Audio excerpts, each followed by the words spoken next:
Hello viewers, நம்முடைய legal bonding channel மூலம் நம்ம காஸ் ஆஃப் டிவோர்ஸ் மன முறிவிற்கான காரணங்கள் என்ன என்ன இருந்தால் விவாகரத்து பெற நீதிமன்றங்கள் மூலம் விவாகரத்து பெறலாம் என்பதை பார்ப்போம்.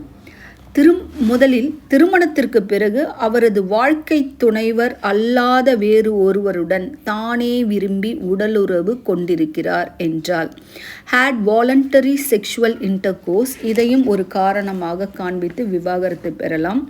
அடுத்தது திருமணத்திற்கு பிறகு மனுதாரரை கொடுமைப்படுத்தி இருந்தால் குரூயல்ட்டி கொடுமைப்படுத்திருக்காங்க, என்னை கொடுமைப்படுத்தினாங்கன்னு அப்படி நீதிமன்றத்தில் எப்படி கொடுமைப்படுத்தினாங்கன்றதை நிரூபித்து அது மூலயமாவும் விவாகரத்து பெறலாம்.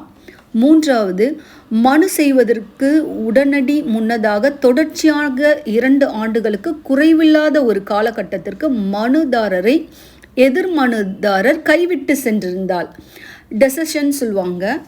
அது கணவன் மனைவியாக இருந்தாலும் சரி, மனைவி கணவனாக இருந்தாலும் கைவிட்டு சென்றிருந்தால் அதை ஒரு காரணமாக காட்டி விவாகரத்து பெற முடியும்.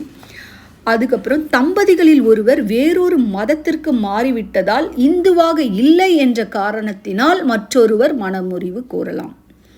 அடுத்தது, தம்பதிகளில் ஒருவர் தீர்க்க முடியாத புத்தி சுவாதீனமற்றவராக அல்லது தொடர்ந்து அல்லது விட்டு புத்தி பேதலிப்பு நோய்க்கு உட்பட்டவராக இருந்தால் என்றாலும் இதை அன்சவுண்ட் மைண்டு, மென்டல் டிசார்டர்னு சொல்லுவாங்க. இப்படிப்பட்ட காரணங்களுக்காகவும் மனமுறிவு கோரலாம்.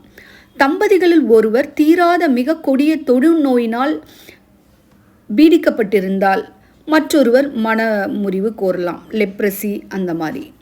தம்பதிகளில் ஒருவர் மிக எளிதில் தொற்றிக்கொள்ளத்தக்க பால்வினை நோயால் பீடிக்கப்பட்டிருந்தால், அது என்னென்னா பார்த்திங்கன்னா வெனிரல் டிசீஸ்ன்னு சொல்லுவாங்க, கம்யூனிகபிள் ஃபார்ம் அப்படின்னு சொல்லுவாங்க. அந்த மாதிரி ஒரு டிசீஸ்க்கு உட்பட்டு இருந்தாலும் மனமுறிவு கோரலாம். மதம் எதினின் மார்க்கத்தை மேற்கொண்டு இந்த உலகப்பற்றை துறந்து விட்டிருந்தால், துறவி அந்த மாதிரி போயிட்டாங்களோ விவாகரத்து கேட்கலாம். தம்பதிகளில் ஒருவர் தொடர்ந்து 7 ஆண்டு அல்லது அதற்கு மேற்பட்ட ஆண்டுகள் உயிருடன் உள்ளாரா இல்லையா என்ற செய்தி அவர் உயிருடன் இருந்தால் நியாயமாக யாருக்கு தெரிய வேண்டுமோ அவருக்கு தெரியாமல் இருந்தால் நீதிமன்றத்தின் இதை காரணம் காட்டி விவாகரத்து பெற்றுக்கொள்ளலாம். ஸோ இந்த மாதிரியான காரணங்கள் மூலம் விவாகரத்து பெறலாம். மனம் முறிவிற்கு கூடுதலான ஒரு காரணமும் உண்டு.